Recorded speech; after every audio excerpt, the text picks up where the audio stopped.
جو ہے جب مکمل ہوا تو اس کے بعد بحث، اس کے بعد جو ہے ضمانت لی گئی، اور کل آج جو کچھ کیا ہے، آج انہوں نے پھر جو ہے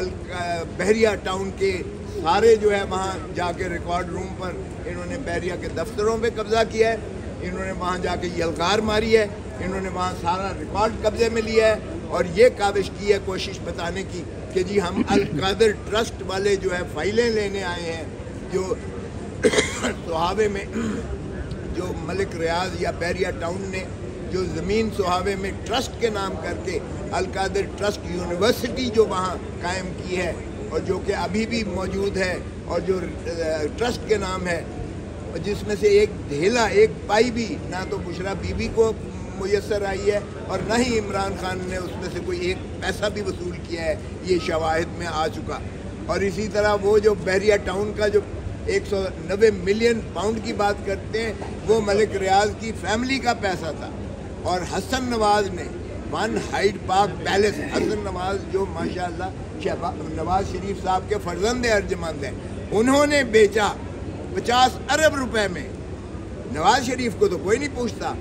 حسن نواز کو تو کوئی نہیں پوچھتا، بھائی 50 ارب وہ جو تم نے ملک ریاض سے لیے وہ کدھر کیے؟ عمران خان کو اندر کر دیتے ہیں، حالانکہ وہ ملک ریاض کا پیسہ تھا، وہ کوئی پریڈیکیٹڈ اوفنس نہیں تھا۔ نیشنل کرائم ایجنسی برطانیہ نے اس کی تفتیش کی، ان کی عدالت نے جو فریز کیا ہوا تھا، یہ کوئی پاکستانی پولیس نہیں ہے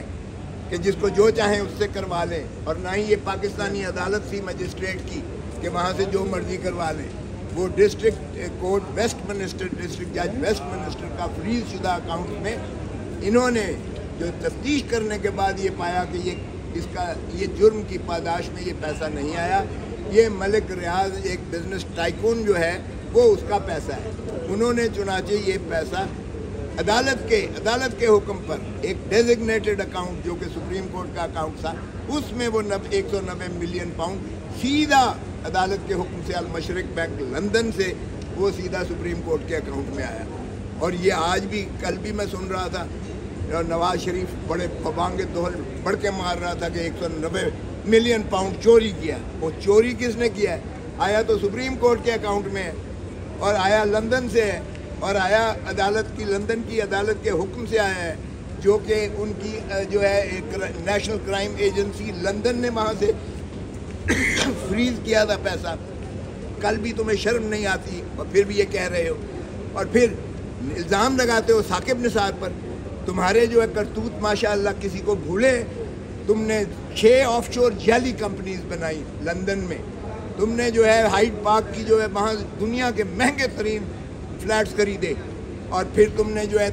لہرا کے یہ دکھایا کہ یہ ہیں وہ وسائل جس سے وہ خریدے گئے، اور اس کے بعد تم مکر گئے۔ اور ماشاءاللہ جو چیف منسٹر ہیں آپ کی بیٹی، اس کا بھی ایک جیلی فونٹ جو تھی اس کے ذریعے اس نے کوشش کی، وہ جو ثابت ہو گیا تھا کہ یہ اس وقت تو ایجاد ہی نہیں ہوئی تھی۔ اور پھر بینیفیشل اونر اس نے یہ کہا کہ میرا، یہ کہتے ہیں لندن میں، لندن میری تو پاکستان میں بھی کوئی ایک دھیلے کی پراپرٹی نہیں ہے، اور نکلتا ہے کہ بینیفیشل اونر ہی مریم نواز شریف صاحبہ ہیں۔ یہ ایک وزیر اعظم ہے، دوسرا ماشاءاللہ وہ بنا ہوا ہے، وزیر اعظم بنا بیٹھا ہے، جس کے مقصود چپڑاسی کے اکاؤنٹ سے 16 ارب روپیہ برآمد ہوتا ہے جس کا، اور وہ مشکوک حالات میں مر جاتا ہے یا مار دیا جاتا ہے۔ یہ ان کی اوقات ہے، اور پھر کہتے ہیں کہ جی کچھ عدلیہ میں کالی بھیڑیں ہیں۔ یہ شرم آنی چاہیے وزیر اعظم کو۔ میں سمجھتا ہوں توہین عدالت میں آج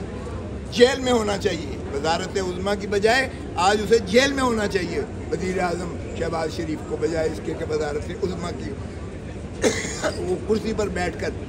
اس طرح کی ہرزہ گوئی کرے عدالتوں پر۔ اور وہ 6 ججز نے جو اسلام آباد ہائی کورٹ کے جو انہوں نے نالش کی ہے سپریم جوڈیشل کاؤنسل میں، وہ بھی سبھی کے سامنے ہے۔ اور پھر نہ صرف یہ، سپریم کورٹ نے ساری جب ہائی کورٹ سے منگوایا تو سبھی عدالتوں نے کہا کہ ہمارے اوپر بھی اسی طرح کے دباؤ ڈالا جا رہا ہے۔ سو اگر نظام عدل کو آپ نے زنجیروں میں جکڑ کے آپ سمجھتے ہیں اس ملک پر فیسز ڈکٹیٹرشپ آپ قائم کر دیں گے، تو پھر آپ کا کیا خیال ہے کہ آپ کی عوام، جنہوں نے 8 فروری کو بڑا دو ٹوک قسم کا آپ فیصلہ دیا کہ نہ عمران خان باغی ہے نہ عمران خان غدار ہے، بلکہ عمران خان ہی وزیر اعظم ہونے لائق ہے، کیونکہ عوام نے اسی کو کیا ہے۔ آپ نے پرسوں جو ہے آرڈیننسز نکالے، وہ آرڈیننسز بھی شرمناک ہیں، وہ ہم نے چیلنج کیے ہیں۔ ایک آرڈیننس میں آپ نے 14 دن کی بجائے نیب آرڈیننس کی ترمیم کی، آپ نے اس کو جو ہے انویسٹیگیشن میں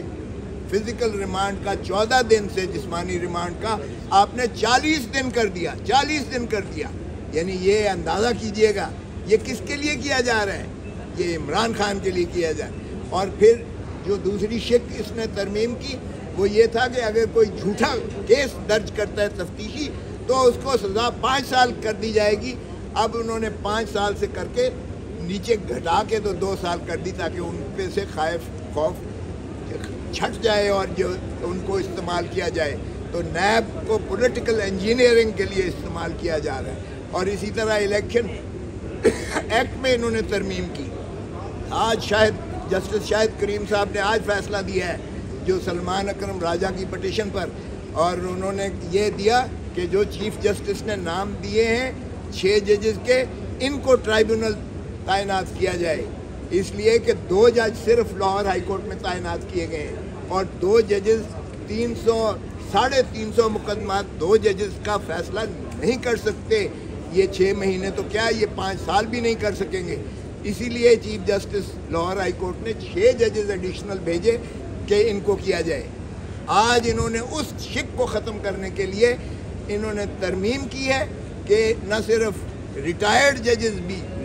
ججز کو بھی ٹرائیبونل کا ممبر بنایا جا سکتا ہے۔ تو ٹرائیبونل اپنا من پسند بنانے کے لیے شہباز شریف جو ہارا ہوا ہے فارم 47 کی پیداوار ہے، نواز شریف جو فارم 47 کی پیداوار ہے، خواجہ آصف جو فارم 47 کی پیداوار ہے، یہ سارے 100 نشستیں جو خواجہ یہ فارم 47 کی پیداوار ہے، یہ اپنے ان گھناؤنے جرائم سے پردہ پوشی کے لیے من پسند ٹرائیبونل بنا کے ریٹائرڈ ججز سے یہ چاہتے ہیں کہ فیصلے اپنے حق میں کروا لیں۔